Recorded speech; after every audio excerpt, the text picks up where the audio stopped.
What's up, everybody? It's your favorite TDK's favorite nerd, and today we are looking at the Fanstoys tapes, the second set of Decepticon tapes. I got this from Nick the Toy Guy. He has a website now. The link to the website is in the description. It's nickthetoyguy.com, but he also has a discount code for yours truly. If you put in BSF10 off, I think you get 10% off, and if you put in free ship, and he does say and, not sure if it's an and or, but he does say and, I'm guessing it's an and, free ship, it'll get you free shipping. And all those letters are capitalized. And he's been really good to me, so I appreciate his help. This one's no different. He shipped this to me. After it was in the mail, he sent me a bill. I was actually in a rough spot, and I was like, man, I can't send you money right now. I'm not getting great service. And he was like, don't sweat it, whenever. You know, and then that night when I got home, I sent him the money just to wake up this morning, and the box is sitting here on my porch. So I don't have a whole lot to complain about. I bought this set because I just want the dinosaurs, and I was worried that MMC would never make them, and I wanted some representation of them that was better than the KFC ones. If you remember those, what a nightmare. I think I reviewed them here if you're interested. So we're gonna go ahead and take a look at them, but in order to do so, we're gonna start with accessories. When it comes to Buzzsaw, we're gonna show the reverse transformation because we've already shown this mold's transformation from tape to animal. If you need the tape to animal transformation, feel free to check out my acoustic wave video where we cover that with Laserbeak. Let's get started. So first and foremost, he comes with, or they come with 4 tape containers. So you just open them up. You can take any of your tapes, slide them in, close them up, and store them in these cassette containers if you'd like, cassette cases, if you so desire. Slugfest comes with his 2 signature side cannons. They are chromed out and the sculpt looks great. Lots of detail in there. I love to see it. And they can peg into either tape hole you desire. Overkill comes with his 2 side cannons as well. I actually love the sculpt on these. I love how angular and wicked it looks. Like, it looks dangerous. They're also chromed out. Lots of sculpt work included. They too can be included on any tape hole. And obviously both these sets go for robot or tape mode. And we have these 2 crystals chromed out. Decent enough sculpt work. And the clone can hold those just fine. So let's start with Overkill. And tape mode leaves a lot to be desired. The animal is almost completely visible. There's no sign or remnant of the actual tape details, which I do not like. So I'm not really impressed at all.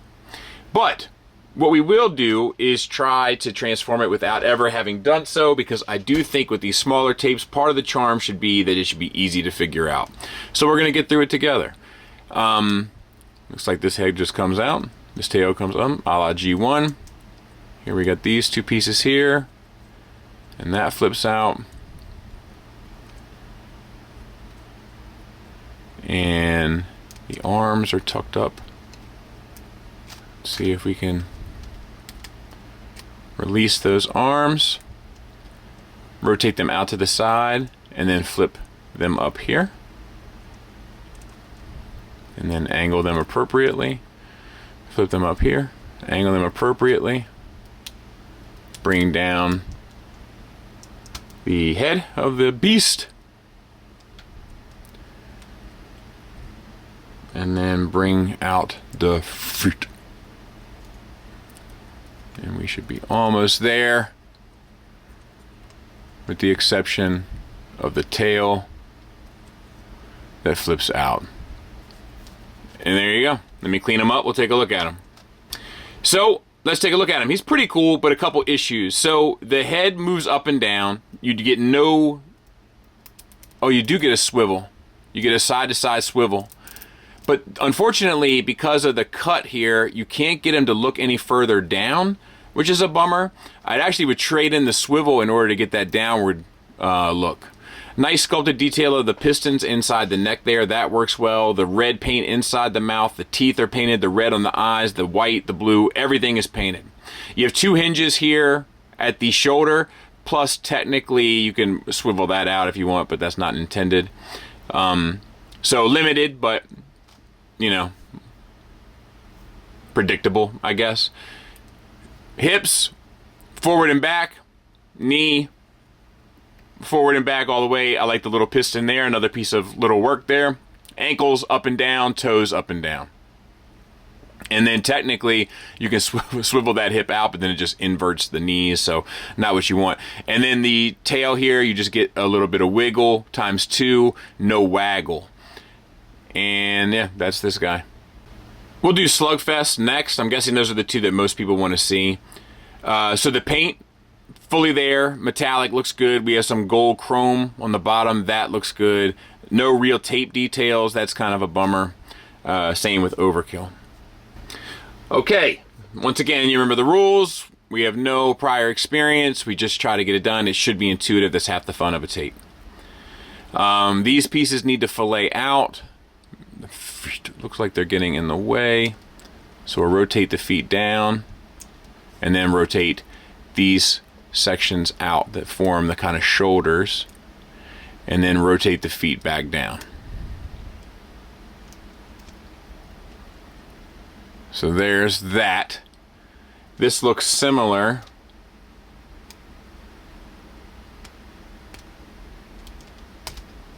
Okay, so rotate these down and then flip the hip out. You're repeating the same thing, but you can't do it. You gotta rotate them out first. And then up and over, rotate the down. Stegosaurus head over, tail over, slide up your spikes, and I think we're in service. I'll clean them up, we'll take a look at them. So once again, we don't really get any of the details from the tape bleeding through, which I think is a bummer, but I'm sure it's just, you know, cartoon accuracy and so forth.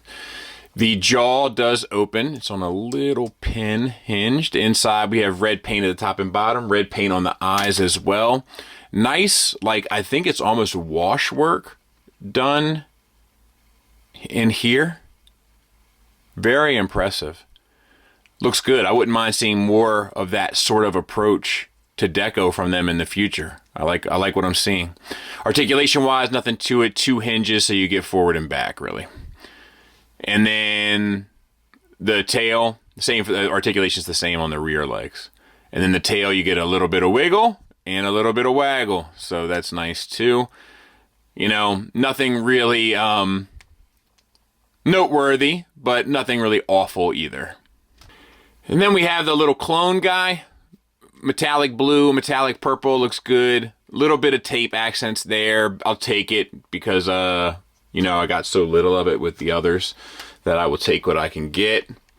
But nothing really, you know, nothing really noteworthy, but nothing really wrong either. So I guess let's try to have a go. Let's see here.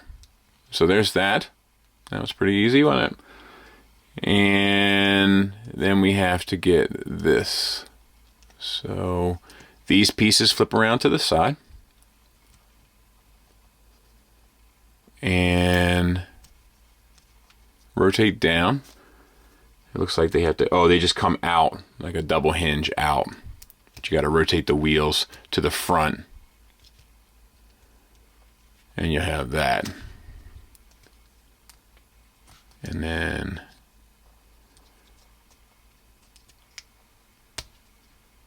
let's see, what do we got going on in here?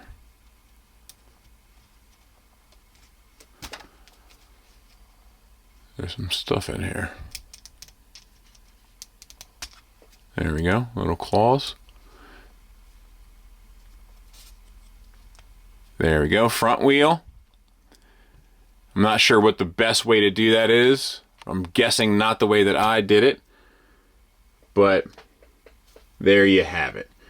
And I think that's it. I don't even know if I need to clean this one up to take a look at it. There's no articulation here. Oh no, this swivels. So that's nice.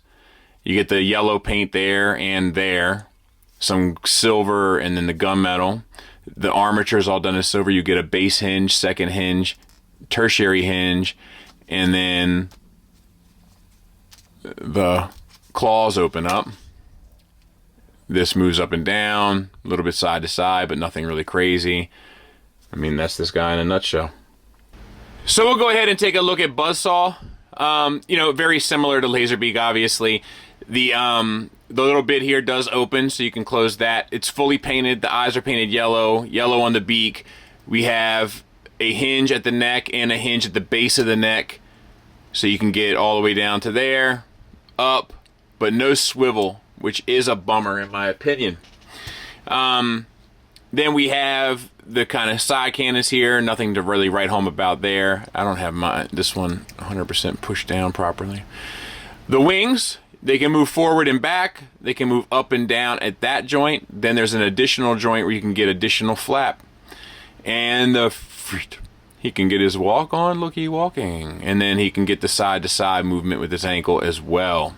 Nice sharp paint with the gray and yellow on top. Nice chrome application with the lasers there. Maybe it's a bit off-putting. Maybe this whole thing should have been chrome because the gray to silver does look weird, but I haven't looked at this guy's cartoon model, which is what I'm sure they're following. And yeah, that's him in a nutshell. So because we've done him, so to speak, going the other way, we've done the mold, going the other way transformation-wise, we'll reverse it, put our thing down, flip it, and reverse it for this.